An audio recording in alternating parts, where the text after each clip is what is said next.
आज फिर माँ और पापा में जोरदार झगड़ा हुआ था। विनू अपने कमरे में चुप सांसें रोके पड़ी थी। उसके समझ में ही नहीं आ रहा था कि आखिर दोनों इतना झगड़ा क्यों करते हैं। माँ हर तरह से अच्छी है, हम बच्चों पर ध्यान देती है, दादा दादी का ख्याल रखती है और खाना कितना स्वादिष्ट बनाती है, और पापा के हर काम को दिल लगाकर करती है। पापा भी हम भाई बहनों को कितना प्यार करते हैं, पास पड़ोस में सब उनकी इज्जत करते हैं। फिर ऐसी कौन सी बात है जो पापा मम्मी के साथ यह व्यवहार करते हैं। तभी पापा के चिल्लाने की आवाज़ आई, गवार कहीं की जाहिल अनपढ़। बस विनू ने जान लिया कि मम्मी के अनपढ़ होने के कारण पापा अपनी बेइज्जती समझते हैं। विनू ने तय कर लिया कि अब से वह मम्मी को पढ़ाएगी। सुबह होते ही मम्मी उसे उठाने आई तो विनू की नज़र माँ की आंखों पर गई, सूजी हुई आंखें। उसने माँ को कहा, मम्मी मुझे स्कूल का पाठ याद ही नहीं होता, अगर मैं स्कूल से आकर सब आपके साथ दोहरा लूँ तो आप 2 घंटे का समय मेरे लिए निकाल सकेंगी।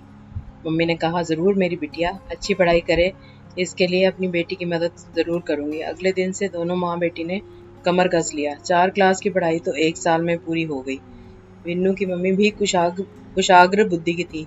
धीरे धीरे 2-3 साल के अंतराल में वो बहुत कुछ जान गई थी।